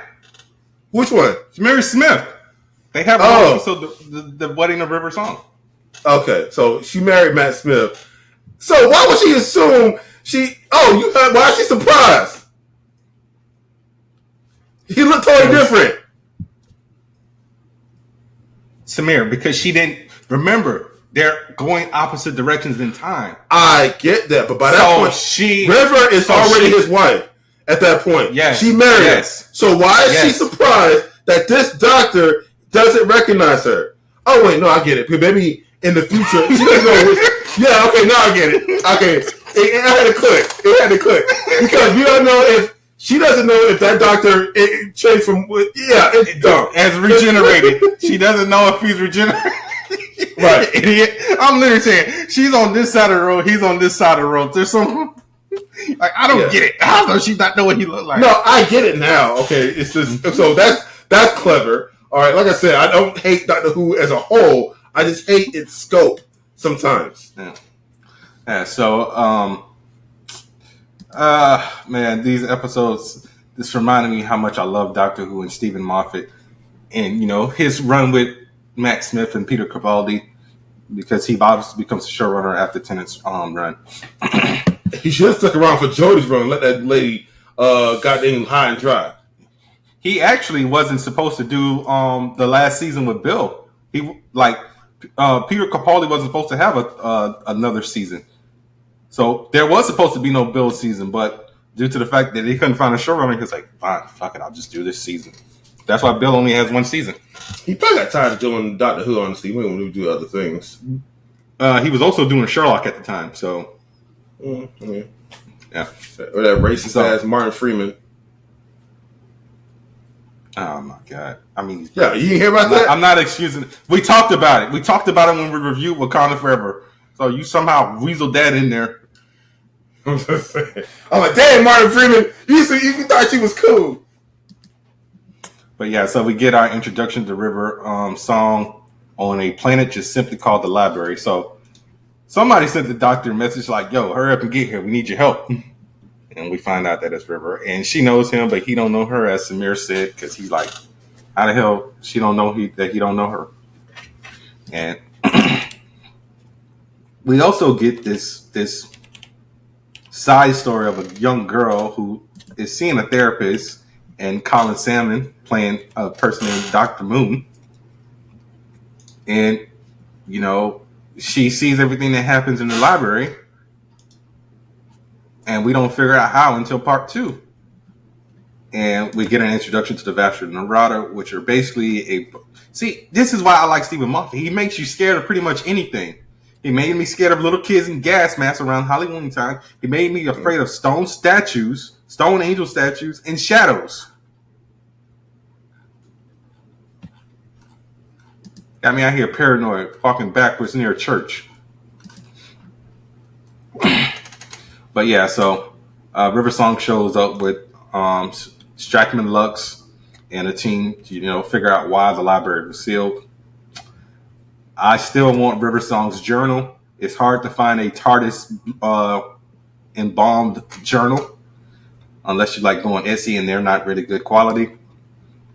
But yeah, so poor Miss Evangelista, all beauty, no brains. She got murked. She deserved to die, honestly. It's like, yo, why are you going over there? Just being nosy. Now you dead. I just didn't like the kind of cold, that the communication devices, basically had like their last remaining thoughts in that. That's the saddest part of this entire episode. And they find and Proper Dave, he got. And then the doctor found out that River had her own sonic screwdriver, and the Vastra Narada still got in and killed Proper Dave. Why are sonic screwdrivers like mass produced, or are they hard to make? They're usually hard to make. That's why Time Lords only have them. I think right, but that nursery lady had one too. What nursery lady? In the episode with the fat, I forgot what they call it, the fat loss. Oh, the adipose. Yes, she did. Yes. Yeah, so she's the only other alien who has ever had a sonic screwdriver. Oh, well, no, I'm sorry. Sonic device. No, that's a lie. So I guess sonic device, because Jack had a sonic gun. Jack had a sonic gun when they first met him with Eccleston. Right, so why can't more... I don't know. If I'm a companion with Dr. Leto, let me get that sonic screwdriver. I don't know. I mean, the Sonics are cool. I have Jody's. I really want Tenets. I want Tenets and Smiths because there's the only two. I don't remember Capaldi's because there's the only two that extends. And Capaldi also has Sonic sunglasses, but that's a whole different story. So yeah, Proper Dave died, and the doctor attempted to teleport Donna out, but then Donna got. Yeah. Yeah, and so then we got Forest of the Dead, which was the sequel. Well, the second part of the episode. The doctor's trying to figure out what happened to Donna. We get a little backstory more, and we find out that the little girl who the doctor has seen, who's been watching the doctor on TV, is actually Lux's great granddaughter. Or I don't know. They're related somehow. Like, it's a very long timeline, and she was dying, so her father put her in the library.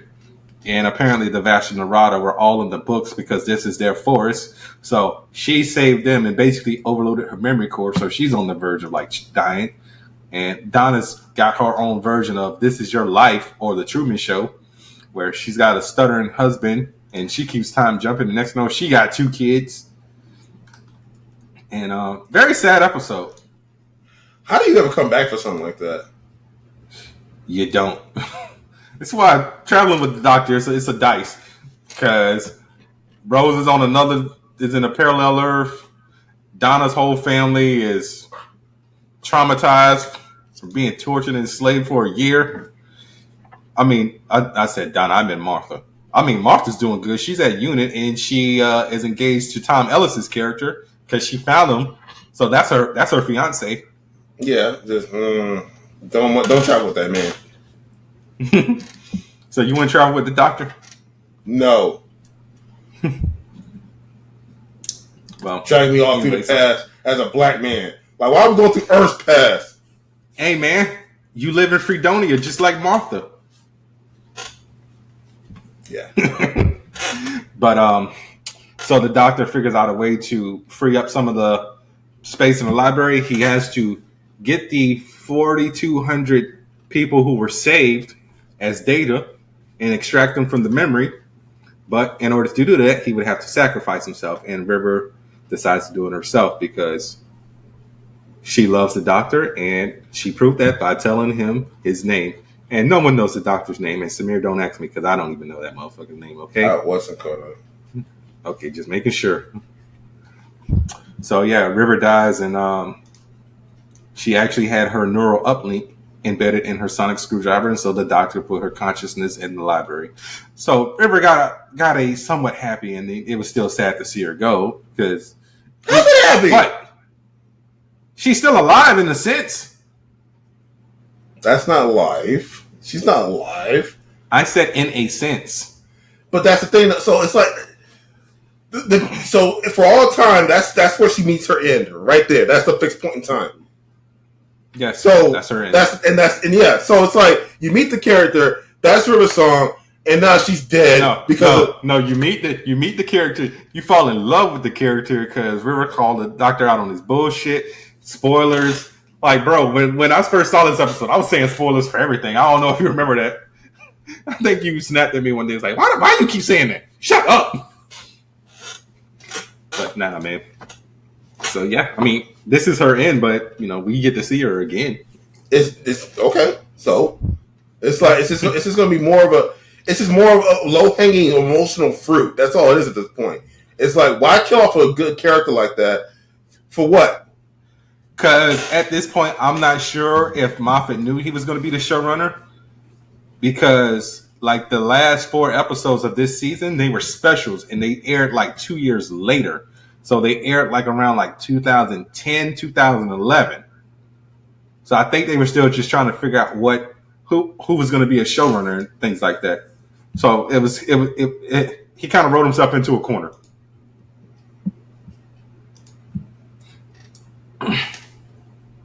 But yeah, and the doctor opened the TARDIS by snapping his fingers. That's not a key.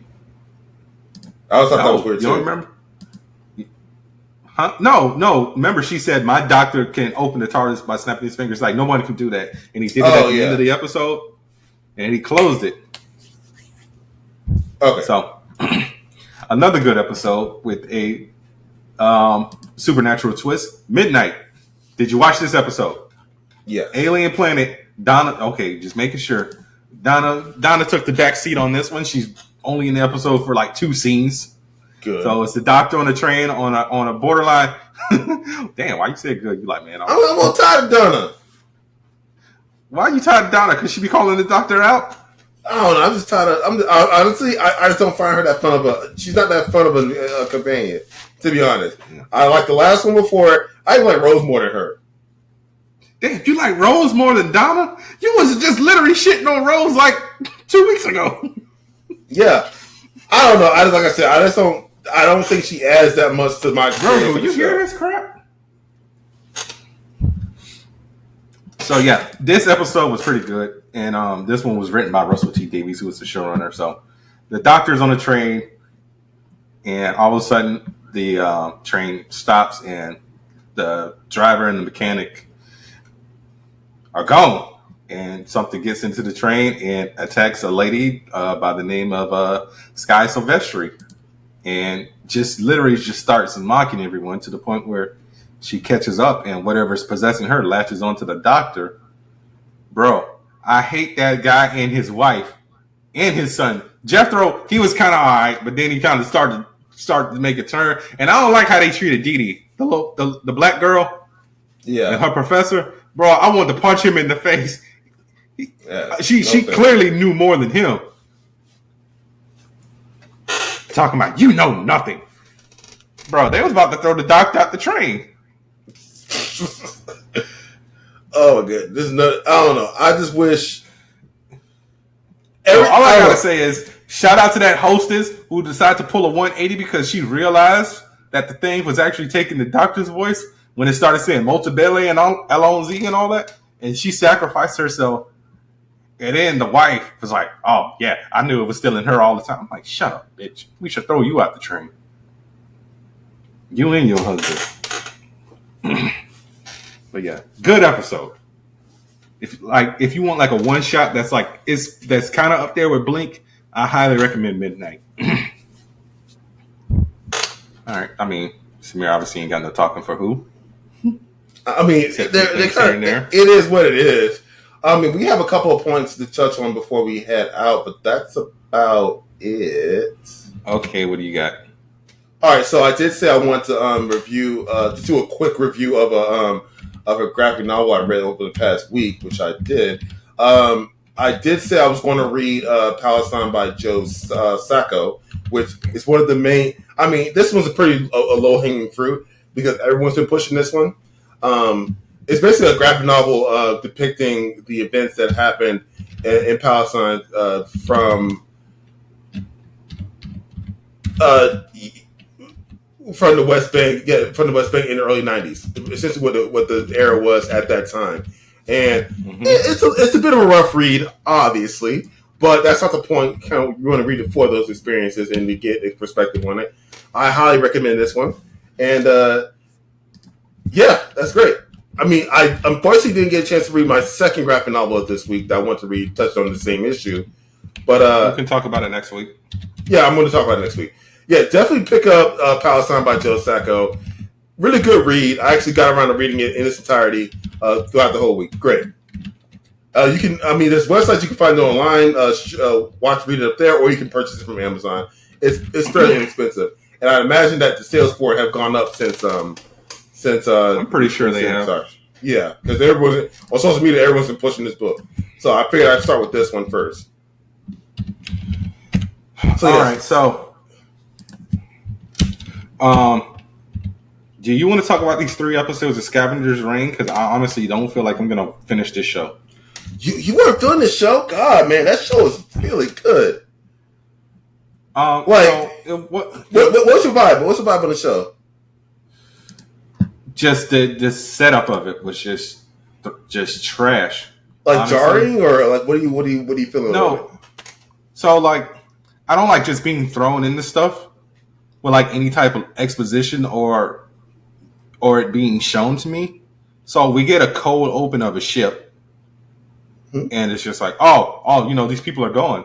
Oh well, I don't. Hopefully they're alive. I'm like, really? That's how we start the show? And I just wasn't feeling that. I mean, I like the animation. I like Titmouse. They've done a lot of stuff that I've watched. Like they've done like work on it Across the Spider-Verse. I feel you can stick with this. Okay, so if you like the animation so far, and I think the show's length lends to its strength because the cold open is jarring. I think that's kind of the point of it. It gives you a vibe of what the universe and the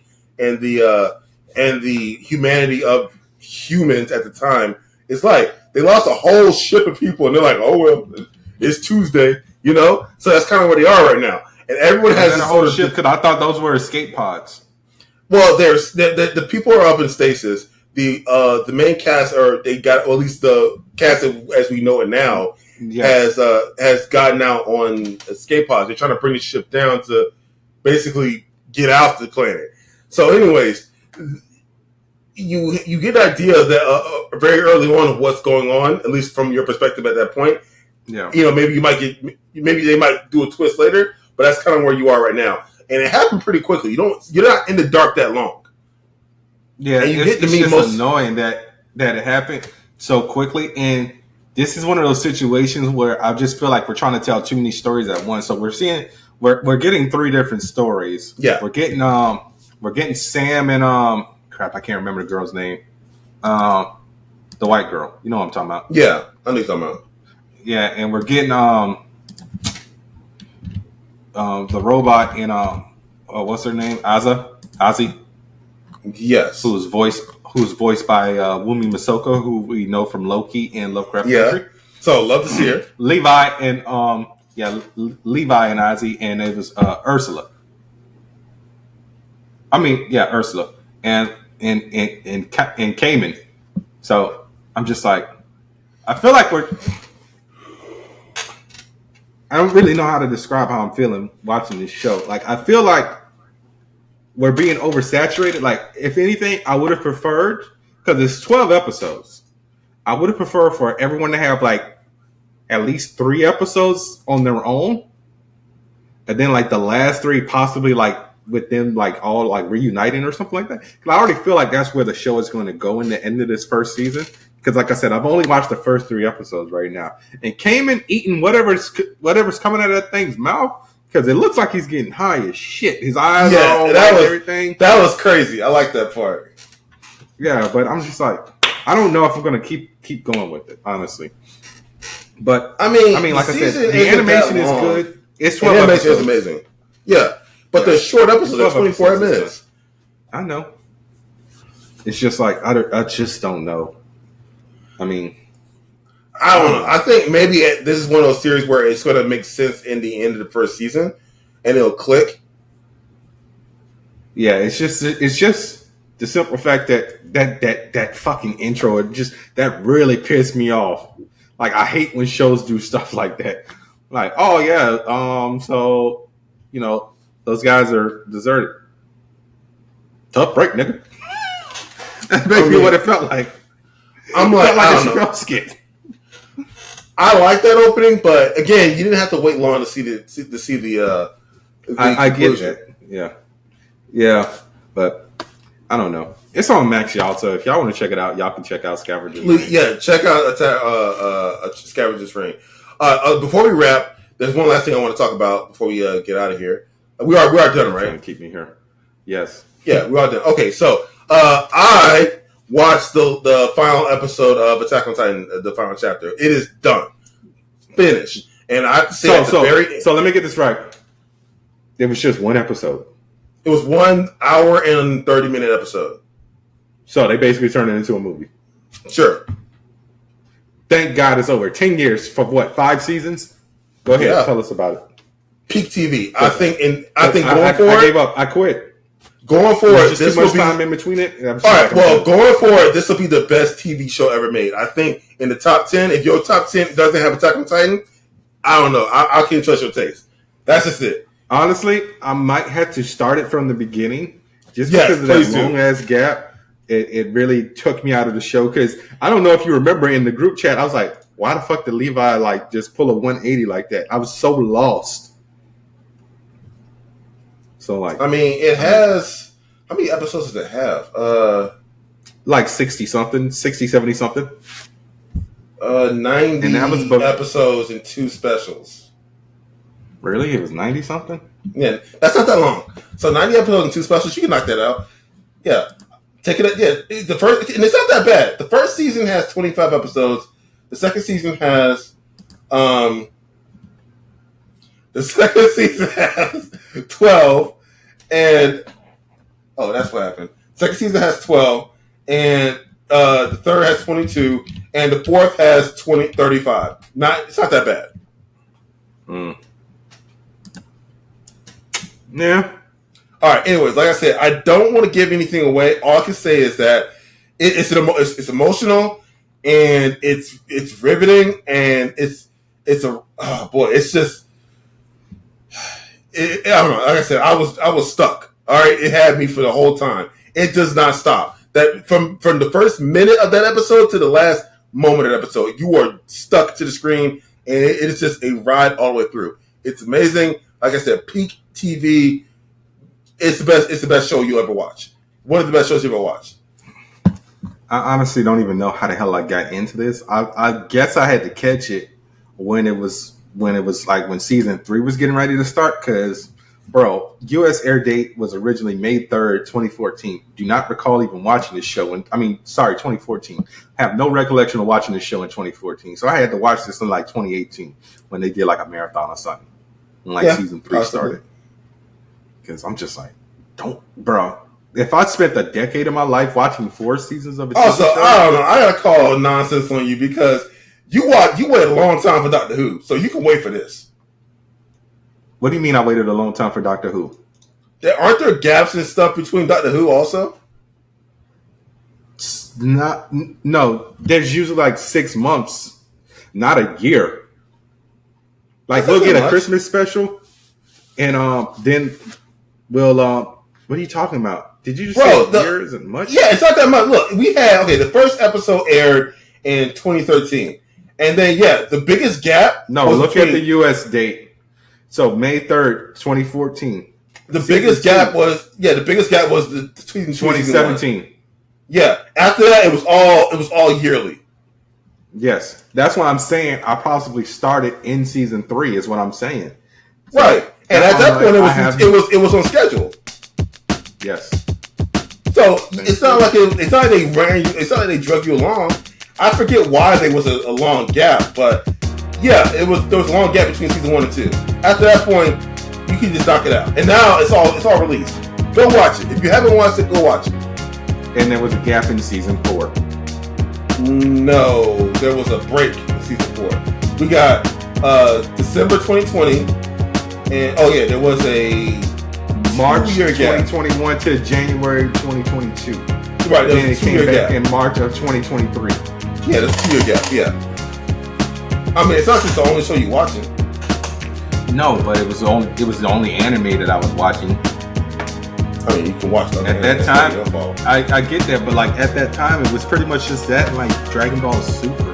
And you acting like it's Venture Brother bad. It's not Venture Brother bad. No, that's one of the reasons why I had to go back and like rewatch the Venture Brothers because I was like, no, Venture Brothers. I can see why that show got dropped by a lot of people. This different story. All right, like I said, peak TV. The conclusion was just breathtaking. All right, it was stirring. It was emotionally evocative. Go watch it. Like I said, if it's not in your top 10, I don't trust you. Yeah, we never reviewed that Venture Brothers movie that came out. Oh shoot, yeah, we never did. But yeah, I give it. I give this a solid 10. If we're rating this, I give it a solid 10. Watch Attack on Titan. If you're rating it, I didn't watch it. All right. Anyways, are we done? Because you want to go. Yeah, I got a pat for Ranger stop. Well, guys, so this is Bernard, aka the Scarlet Spider, and this is Samir, the King Black, and what am I doing? And that was another episode of the Angry Blerds podcast. Join us next time. Same Blerd channel, same Blerd network. All right, so next week we will be reviewing the season finale of Loki and episodes 2 and 3 of Invincible and episodes. Oh shit, that is coming out. So yeah, it's the out. Marvels and episodes 11 through 14 of Doctor Who. So we're at the end of Donna's season because every season is 13 episodes. They just clumped the David Tennant's last specials in with her, so that's why there's 18 this season. So yeah, guys, be sure to rate, review, subscribe, tell a friend to tell a friend. Yo, can y'all please review the podcast on like Apple or like Spotify, because those are like the only 2 platforms that allow reviews for some stupid reason. I mean, because I've responded to comments on YouTube. So. But Samir, tell the people bye. With the salute. What the fuck was that, bro? You jerking off a baby or something? No, you don't remember the salute from Attack on Titan? Bro, go watch the show. I gotta go pack, man. I got a bunch of Power Ranger shit to go put in my bag. You don't see all the shit on the table? That shit that's not going. Alright, go watch that. I don't know what to tell you. Yeah. Alright, y'all. Peace. You gonna tell the people why? Because I mean, just you doing this. I just did it. Alright? But people listen, Samir, they don't know what you did. I did it. You saw it, you described it. What are you talking about? What are you getting on my kids for? Can we do it again? Man, it always gotta be difficult. Bye, y'all.